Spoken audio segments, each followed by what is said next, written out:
wonderful to see you all here. Thank you for giving some of your precious time to be here. And of course, as we get older, we realize what time means, more so than we ever did. I'm sure you remember, I certainly do, when I thought I had all the time in the world. I even said once out loud, I was with some friends, I said, if I die. I meant it, you know, like, yeah, that was really young then.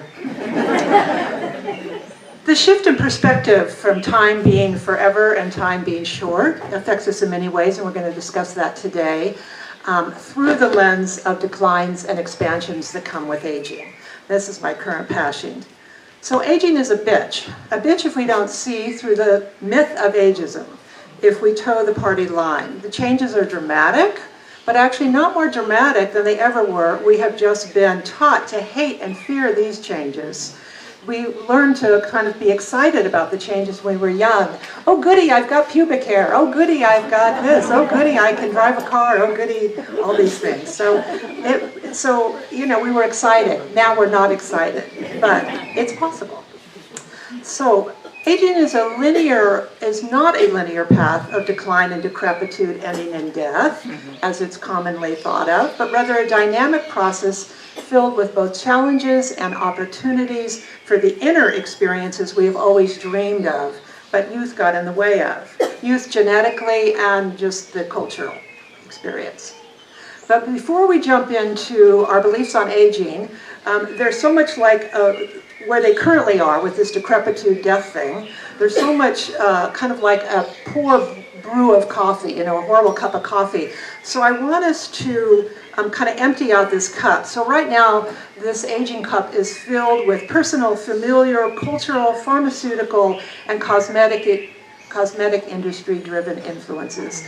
So let's pour out some of this foul-tasting brew and see if we can be here with curiosity and openness. I want to create a container in which to do this, so that we can kind of rest our beliefs for at least this talk. And to create this container, I want to touch on two research studies. The first one is the U-curve of happiness, and you might be aware of it because it's everywhere. And that is a study, a huge study based in multiple countries that shows the happiest people on the planet are the youngest and the oldest. Now that, you just heard some So you're like, So that's contrary to what we believe. We believe that people are happier in their kind of 30s and 40s. That's actually when they're the least happy, and then they build from the 50s on. So that's part of the container. The second study highlights the power of a positive mindset towards aging. For those that feel positive about aging, the studies show that you can gain about 7.5 more years of life. That's a long time for just one thing. And the study pulls out for all kinds of health issues and all kinds of stuff and narrowly focuses it down. And that's really amazing, right? So you can maybe keep smoking and drinking tequila, but if you get a positive attitude about aging, you might be able to live on it. That's the way I'm rolling anyway. So if you want to know more about these studies, because they are fascinating, I've been reading lots and lots of studies for the last about 6 years. You can find it, the studies are on Joanina Wyckoff's and my website, which has to do with our game. A part of the game has research studies, questions, and it kind of brings awareness and it defeats ageism in my book. So the website is called theoldergame.com. And there's a page that says research, and there's about 17 studies on that page, and you can click on any one of the studies and it will take you actually to the full research. So any of you that are research geeks. So this is the container I want to use. 7.5 more years for a positive attitude, and the happiest people are the oldest people and the youngest people. What if this stage in your life could be equal to the joy of raising children, being at the height of your career, being in love, being in cancer remission, or finally retiring? Crazy, right? Let's see. What is it you have always wanted to experience on the inside? Your emotional mental state. So here's just a quick list of some of mine. I wanted to love myself, to trust myself, to care for myself, to be authentic, to feel part of all life, to be open, to be good to my loved ones, to be vulnerable, to be content and fulfilled. I wanted to experience both joy and happiness, to take life as it comes and goes. I wanted inner peace, freedom. Your list may be different, but I imagine it has some of these flavors. So really today we're talking about the inner experience of aging. So the weird thing is, my research, my counseling work with clients, and my own understanding has been showing me that this time in our life, with all of its declines and losses, is the perfect atmosphere for these inner experiences we have most wanted. So just drink that in for a second. You may think, she's lying, she's wrong, which is fine. I could be, by the way. But today we're just going to explore from this possibility. So what I see is that these changes seem intricately designed. These declines and expansions seem intricately designed to shape our lives towards happiness and freedom. These changes, I believe, are part of the miracle of life, the web of life. Speaking with a friend a while back opened up my understanding into aging around what goes and what comes. With slowing down physically, wonder arises. These are can, doesn't have to, but can. Wonder arises. With slower cognitive speed, expanded understanding comes. With less energy, paying attention to what's most important and dropping what's not. As striving lessens, appreciation for what is grows. With so much loss of loved ones comes fierce love. With so much death around us, a clarifying force on how to live our lives now emerges. With time being short, there's no time to waste on bullshit. With so much personal and societal failure, compassion flows and resilience is acknowledged. So what is the dynamic between decline and expansion inherent, as I believe, inherent in aging? For me, it is that without declines, we most likely would not get the expansions. That teaches me to trust life as it is. This has become my work to pass this possibility on to you. The first decline we're going to talk about today is life is shorter. We have more of our life behind us than in front of us. The expansion, surprisingly, research shows that we become happier when we expand our awareness to the shortness of time. So some people don't, and I don't know if you have yet, and I would say I fully have, but for those that do, go, wow, they start to reprioritize their life, they let things go, they include new things. So why is this the case? Our priorities shift with this awareness towards cherishing the present moment and cultivating gratitude for the important elements of our lives, ultimately fostering happiness. We've all heard the phrase, ain't got time for that, as we shed friendships, job, habits, attitudes that no longer serve us. This is a testament, I believe, to the power of embracing or at least accepting life's briefness. We are encouraged by the shortness of time to forgive ourselves and others, to accept the whole of our lives, and look at what is here, deeply here, underneath all the turbulence, with life as it is. So I'd like you all just to take a moment and to cruise your life from the perspective of hard times. Just 5 seconds, and no dip down. Don't go in. I don't want to hear any, primal screaming or anything. Just take a few seconds. And, we've lived long enough, you can kind of see it. I got this, I got divorced. Oh yeah, I got married, then I got divorced, then I lost the job, and then so just cruise for a second. So many hard times. So many times when we have thought we couldn't possibly go on or get through or even open our heart again. So many losses, including marriages, friendships, jobs, and the death of children, mothers, fathers, and siblings. You might have done work you disliked for years or set aside dreams to raise children. You have been sick or your loved ones have. And yet, here we all are. We're resilient. We take it for granted, resilience, like, oh yeah, I'm resilient. Or people at our age will say, I'm not resilient. It's not actually possible to kind of be alive now, at whatever age we are sitting here, we're mostly an older group, and not be resilient. It's something worth acknowledging frequently. It's wondrous.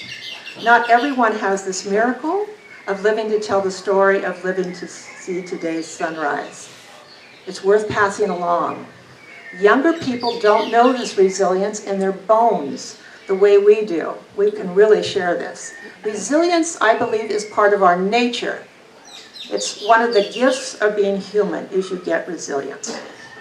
Doesn't mean everybody has it. There's obvious reasons. There's mental health issues, there's genetic issues, there's all kinds of issues, but in the norm, resilience is part of our nature.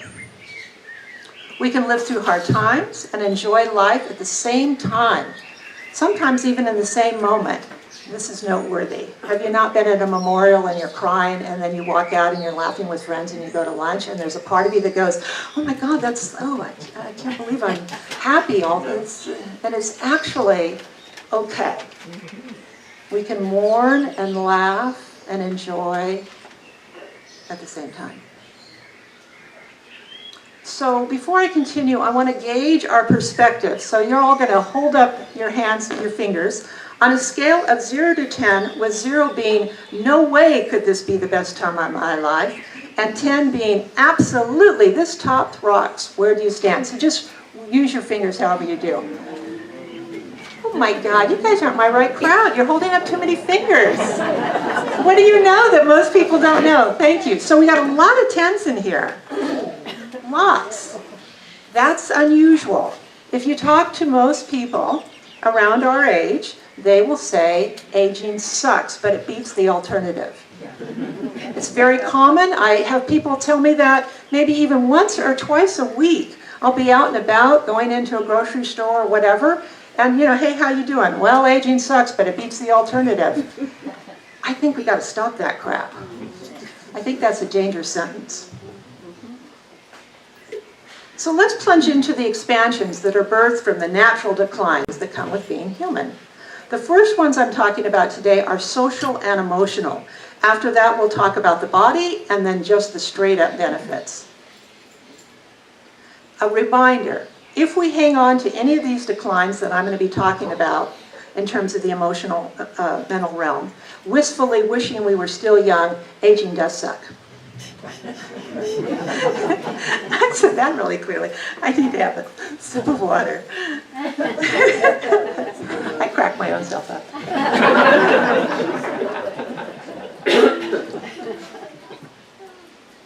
Decline.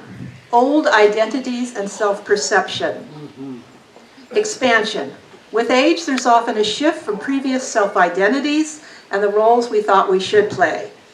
More freedom to be oneself. Inhabiting authenticity. Inhabiting it. It's a little bit different than cultivating it. It's like we can actually relax into it. See, good decline. Second decline. All the time in the world. Expansion. Short time. Embrace impermanence is the deal here, to cultivate gratitude and harmony with reality. Reevaluate life priorities, cultivate contentment, emphasize relationships, personal growth, and meaningful experiences. So this is where I was back to that, ain't got time for that. This is where we do this work. And to acknowledge the preciousness of each moment. Not every single moment, because some moments, are really crappy. And really important is to make peace with the past and the future. This is it. This is the time. If you haven't done it already, this is the time.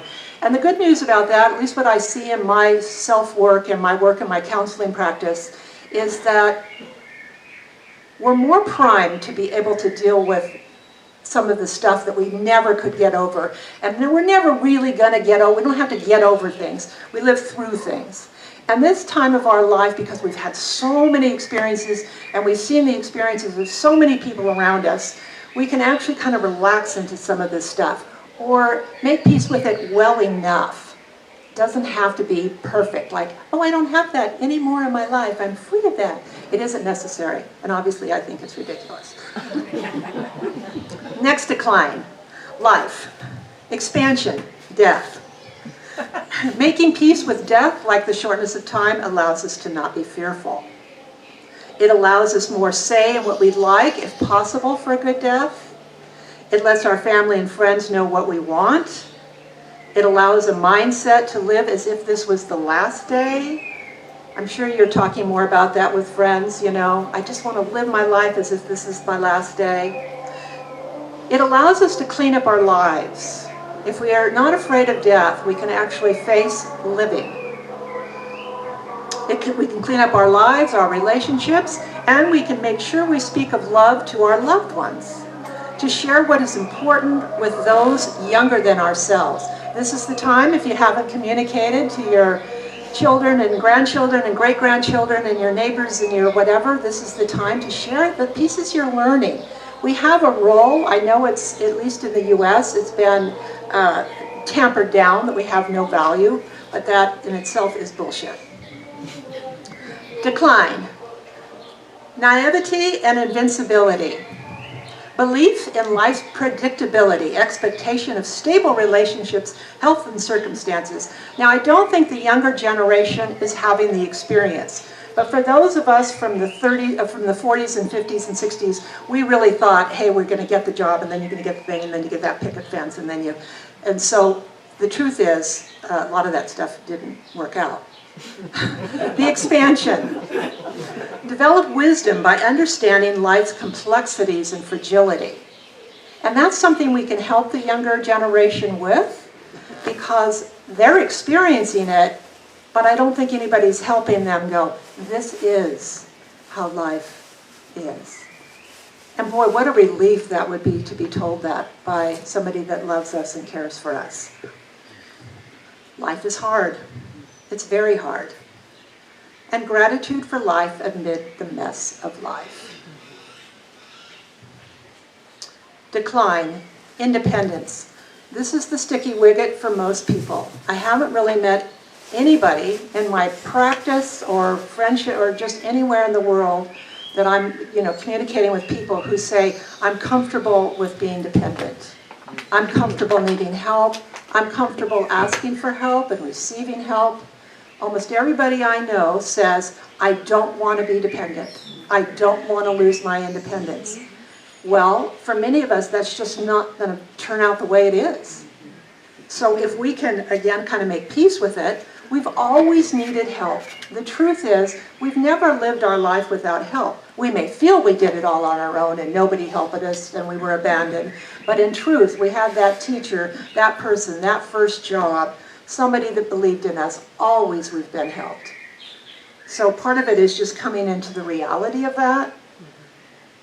And we need to examine our old beliefs. How come independence has such fierceness with it? If you think about the tone of voice you use when you say it, or when you hear somebody else say, I want to be independent. I don't want to be dependent on my children. I don't want to... There's an energy to the voice. So it's important to look at, what are the beliefs? Are they hindering me? Is this going to create actual problems in my life? This intensity. And then we get to ask ourselves, what is the quality I truly need now? And how do I go about getting that? What are my preferences? So it's a time of flexibility, adaptability, and resourcefulness. I know those words sound like, oh Christ, really? Do I have to be adaptable and flexible and resourceful? Yes.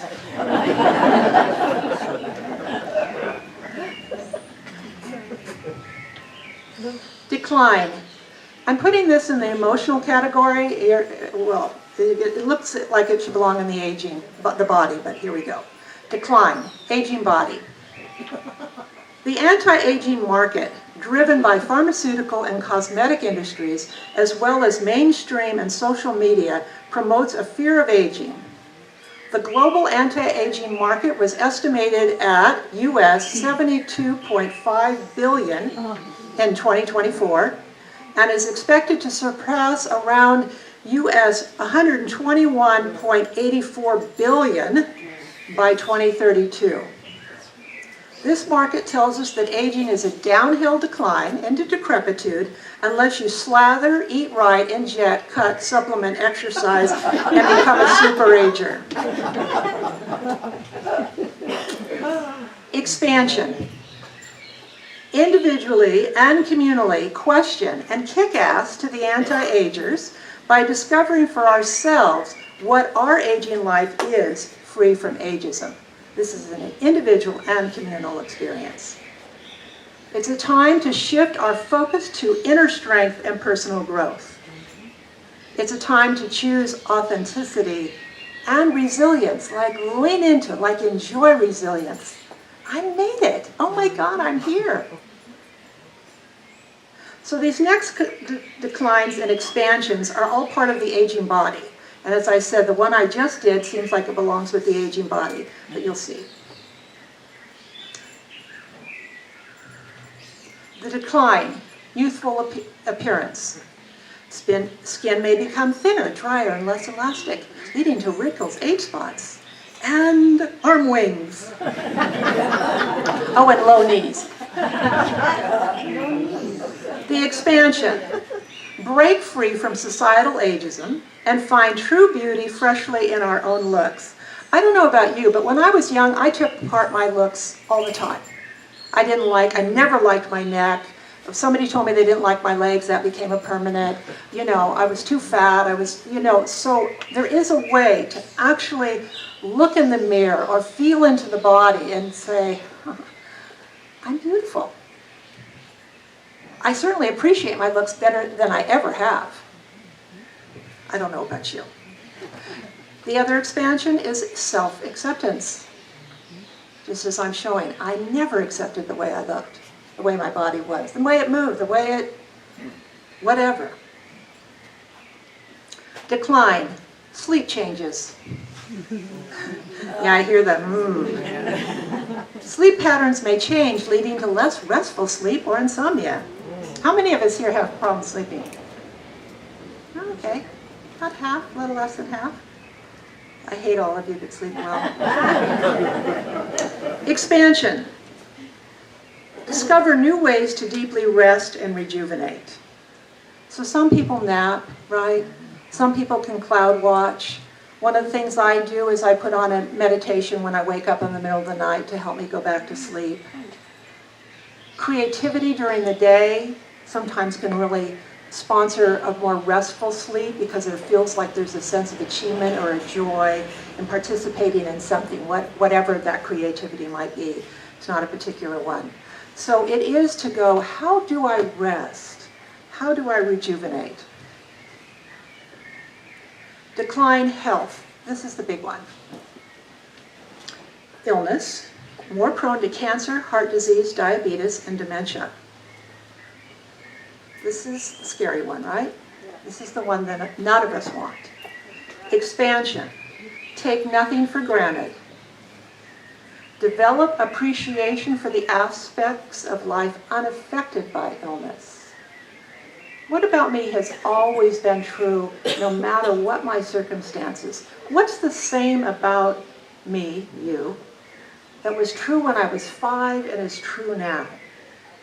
How do I bring more, in my case, her into my life, the awareness into my life? The other is to change our beliefs, ask and accept help and support from others. And to ask again, what is the quality of life I need to have to choose living or to choose dying? Many people are starting to choose when it's appropriate for them to stop living. Technology has made it that many diseases that we have can, by treating some of them, they can create more suffering than the disease itself. I'm sure you know people in that. So it's very important to say, what is it I want to do and how do I talk about it with other people? And just to think about it, ruminate and play with it. And I'm separating out the cognitive abilities, even though I mentioned it in the last one. So decline, cognitive abilities. This is the one that actually kind of got me going on research, because we've been told that our cognitive abilities, but then you laugh. laugh and you don't really give a shit. Okay, so, that they decline, and then that is the truth of it. Studies show that speed declines and certain types of memory declines, or some people don't have this issue, but what happens is the aging brain networks become more integrated, connected, and efficient, enhancing cognitive abilities. We see situations from multiple perspectives and focus on the bigger picture. Slower processing speeds and memory changes encourage mindful presence and leading to a more enriching life. So part of what's happening out in the corporate world is they're hiring older people back again. They let them go and they're bringing them back. Because one of the things that the aging brain has is the ability to slow down and look at all the different pieces of the puzzle. What they were finding when all their CEOs and all their people in their companies were 27, 32, 40, that they were like, oh, we need to do that. Okay, let's, the speed makes for, I see it, I got it. When the speed slows down, it's like, oh, wait, and So that is, and multiple studies have been done about this. Also, by the way, Alzheimer's is decreasing, even though it's increasing because more and more people are becoming older, but it's decreasing percentage-wise across the board. So that's very interesting because you're not going to see that unless you search for it. They're just saying, it's on the increase. Well, that's because more and more people are over 60. How am I doing? Decreased physical energy. Expansion. Our interiority can get richer, deeper, and stronger. How we spend our energy becomes more important. We are more selective, and maybe even surprisingly more energized.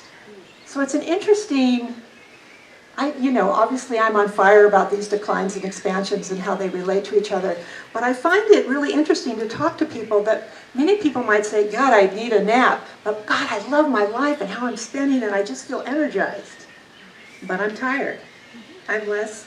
So it's really worth looking at your own life and seeing how that's true for you, and to make sure you're spending your life in ways that are really important to you, that you love and enjoy as much as you can. What do I really want to do with my time as part of this? It's a question that many of us did not get to ask when we were young. We just had to do life, and we had to get on with it, and we had families to raise and jobs to have and houses, mortgage payments. And so in a way, there's this fresh opportunity in this decrease of energy to say, explore one's passions and desires. Decrease sexual frequency. Expansion. Explore new avenues for intimacy, focusing on connection over performance and finding satisfaction in new forms of lovemaking. Research shows, a study with 9,000 aging people finds, as sexual frequency drops in later life, satisfaction declines much less. In fact, many elders say they feel more satisfied with their lovemaking than ever. Important study. This is why the game I have has all these studies, because I think it blows up these myths so efficiently. Because it's like, well, wait a minute. Is that true? Isn't it just like sex gets shittier as you get older? Decline. Muscle mass and strength. Expansion. It's okay. It's okay. Gratitude for current abilities. Adapt. Prioritize strengths needed. So I have the funniest things that I want to be able to do now that would have never entered my consciousness when I was young. I want to be able to, when I get bend down to get something off the floor, that I can come up without holding on to anything. That is a personal goal. When I was young, who would have even thought about it? I could have probably done it on one foot and picked something up. So I love that. What strengths? Okay, so what are my priorities now? For what strengths do I want to be? One is to open the lid jar. So I've got a ball that I, squeeze balls. What I remember.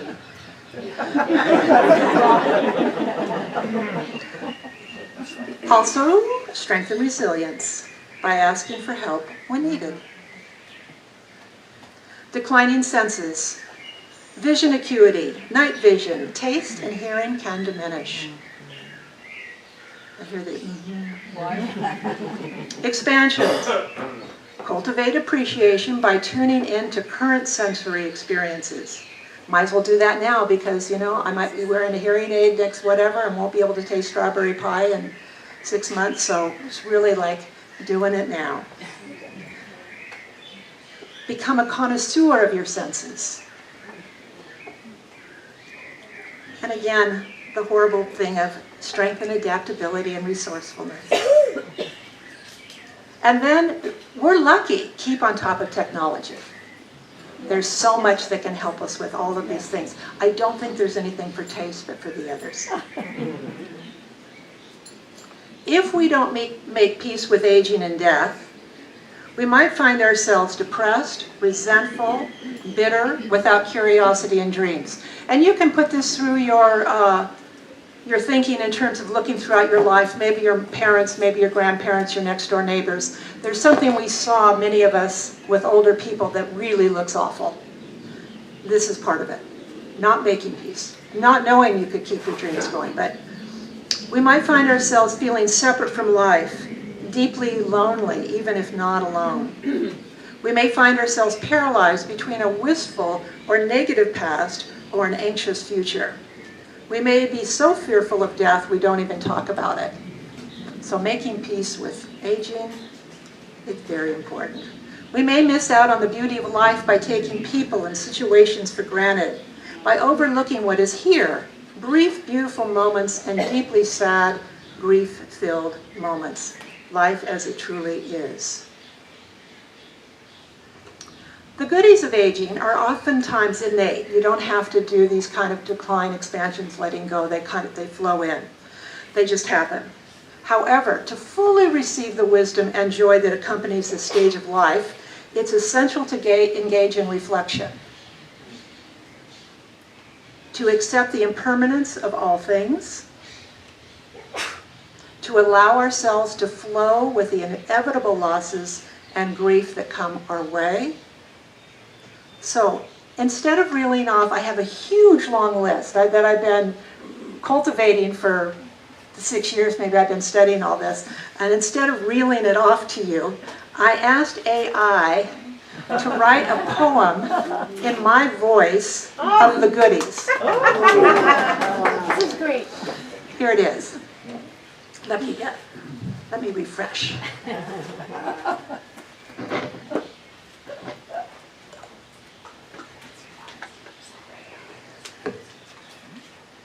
As the years unfurl and we journey on, we discover wisdom like a beckoning song. The pursuit of things no longer a core, our hearts now seek what truly soars. We share our stories, lived and learned, bridging generations, hearts are turned. Emotional and transitional intelligence evolves, expands, and grows. Life's complexities in beauty it shows. Egos soften, goals reshape, uncertainty no longer a freeze. Patience blooms, our spirits sing, emotional depth, the gift it brings. Stable hearts in love's embrace, perfection's chains we choose to replace. Society's rules no longer bind, our authentic selves we truly find. Embracing life's rich tapestry, curiosity our minds set free, compassion for all, our hearts unfold, life's mysteries with wonder behold. Beauty's call, our souls respond, forgiveness, a path we bravely walk. In life's twilight, love's sweetest gift, savoring moments our spirits lift. With gratitude, we dance and sway to life's eternal loving play. Aging's grace, a treasure to behold, our hearts rejoice as our lives end. AI and me.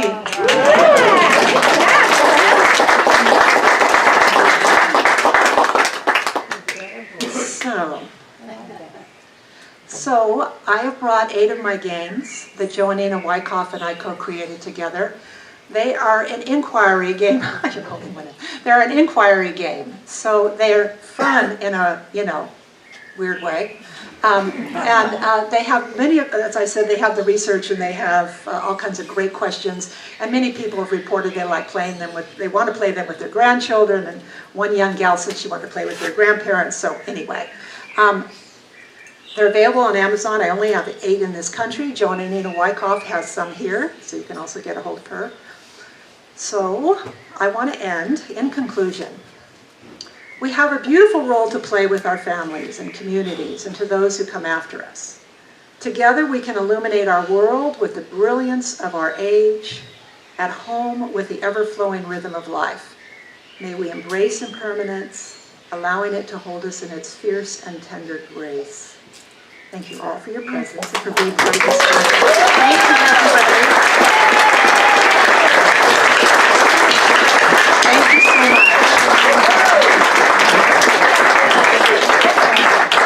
Excellent, thank you so much, Kat. That was great. That was fantastic. Thank you. We have time for questions, so if you have a question, raise your hand. Step 1.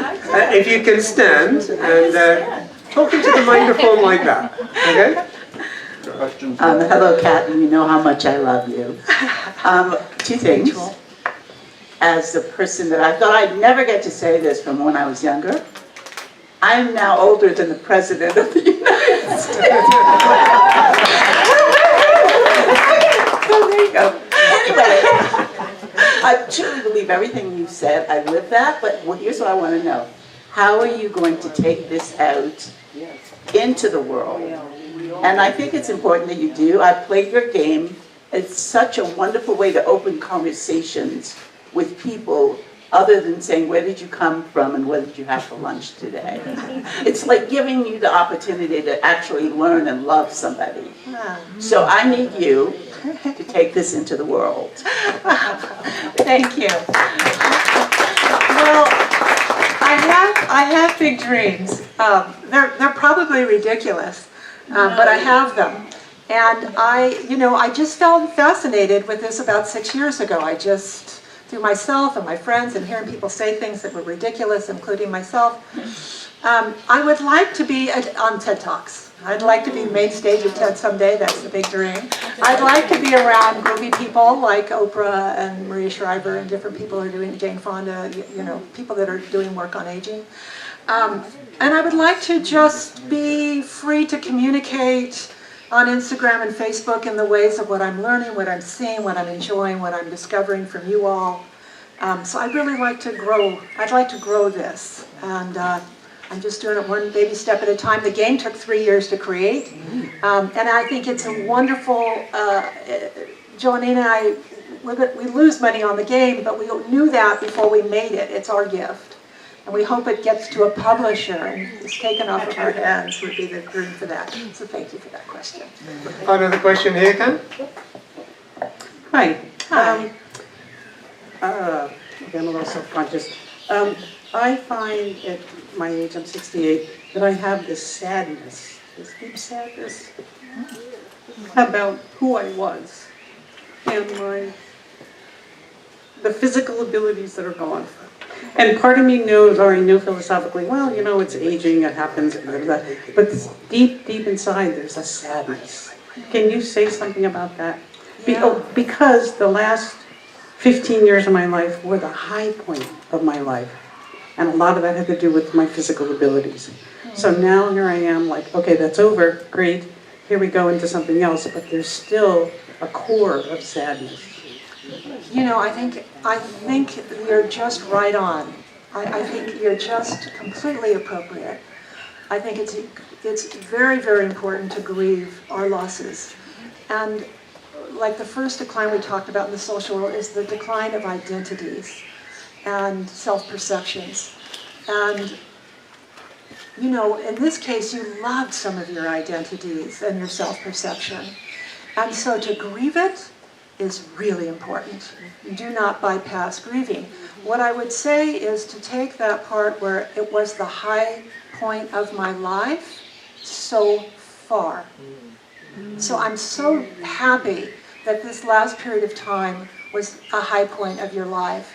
And I'd be really curious to see what's possible in the midst of loss and grief, and turning your attention away from physical abilities to some inner abilities or some new aspects. So for me, I've been lucky in one sense, is that my looks were never my card. They were never my play. Mine was more my personality.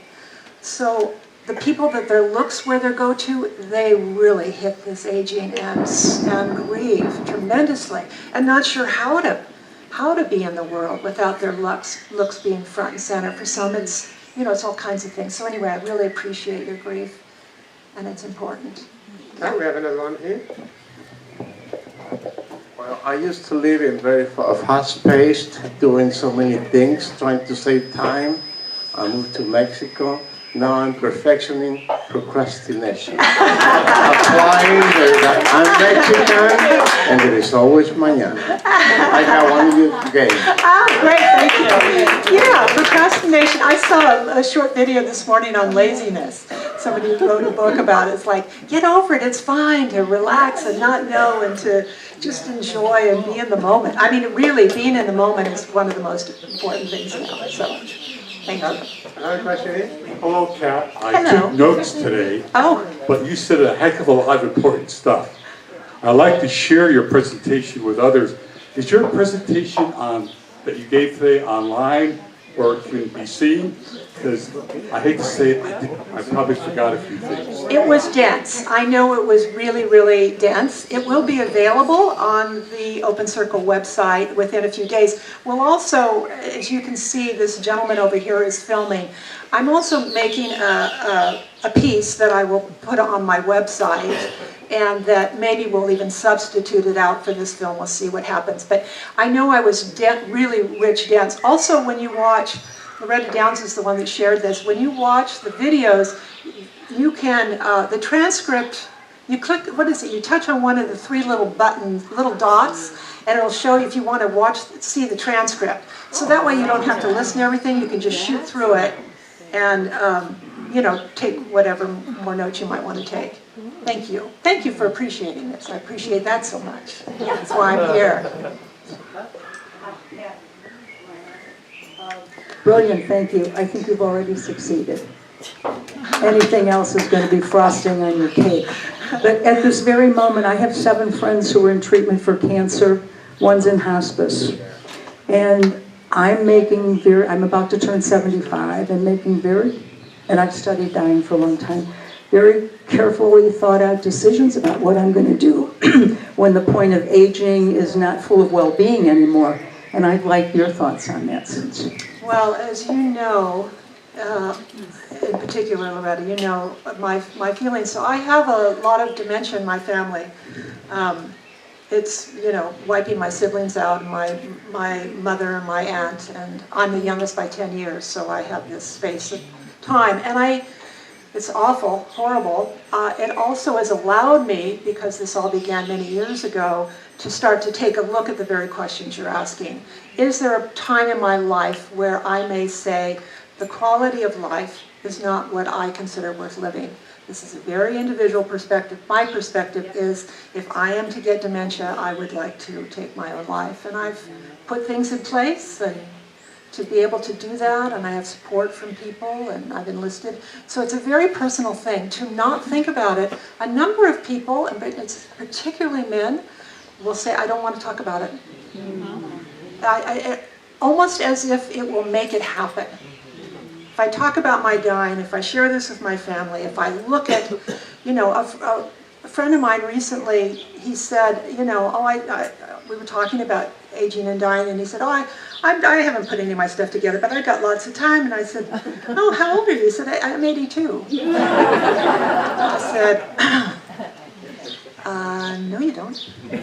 Anyway, so he did his work. I'm now, hold this folder, so in case something happens. But there is this blindness, and then you don't get any choice. Then you get what you get, or you get what your children want for you. I'm not sure that's the best choice for me. It might be the best choice for you to have, your children make your decisions. Any more questions? Any more? Oh, we have one here. Okay, hold on.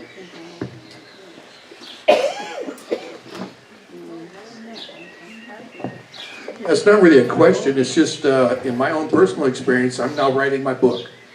And so the slowing down and the wisdom I've gained, it's all come to fruition right now. So if you got something you want to do, get after it, it can happen. Thank you for that. I agree.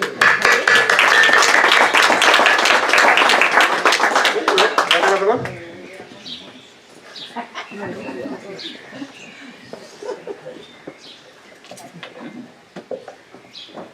Hi, what's your website? What is your website? Oh, my website is agefreely.com. Agefreely.com. Not aging freely, agefreely.com. Thank you for asking that. It's brand new. It has one more revision to go, but it's excellent. Hi. Hi, Kat. Thank you so much. Question. You touched on the importance of introspection, cultivating the wisdom that comes naturally with this, well, not naturally. Not naturally. The wisdom that can be part of this third age. And the importance, to me, is in reestablishing the channels of communication to transmit that wisdom to those who might receive it and benefit from it. Do you have any thoughts about how we can nurture that particular aspect of, because I think we are the generation that is going to begin to appreciate our own expansion in this age by necessity. We're living a long time. So again, how do we help put in place the mechanisms to transfer that wisdom and knowledge to those who will benefit from it? Well, one thing for sure is I get a lot of people in my counseling practice who maybe have lost touch with their children, have no relationship with their grandchildren, haven't talked to old friends that they really cherish, but just through the process of life lost touch with. And the real thing is it's never too late. And with technology, there's ways to do it so softly. To say, hey, I know you know, to your grandson, hey, I know you love motorcycles. Look at this cool motorcycle that was on the IE Plaza the other day. I mean, there's ways to say hello that are genuine, but not invasive, not asking for a phone call. Are you going to come to visit? Can I come and visit? So really to reestablish those contacts, or to say, you know, to share something that you just did or you loved with your children or something. Again, depending on the closeness, you may not initiate this in a conversation or a visit, but you may say, oh my God, I had the best meal the other night. And that's superficial, but superficial is a way to kind of come in. The other is actually the game. And there's all kinds of conversational card games. This one just particularly focuses on aging. That we've had so much response from people wanting to share it, from women's groups doing it, book groups, from people really wanting to share it with their family. There was one man in particular who was so beautiful. He just said, you know, I have no way to have a conversation. I don't know how to get in to have a conversation with my grandchildren to tell them about my life. This is the vehicle, because it doesn't put anybody on the spot. And so it's really to come into rapport. If your old friend you haven't talked to 45 years ago and you're embarrassed and you're ashamed and you didn't get a hold of them and they contacted you last and you let it go, oh, I'm glad I didn't say the F word. Screw it. Screw it. Do it anyway. Just say the truth. I'm so sorry. I know you contacted me 22 years ago and I didn't respond. I'm thinking of you. Hi.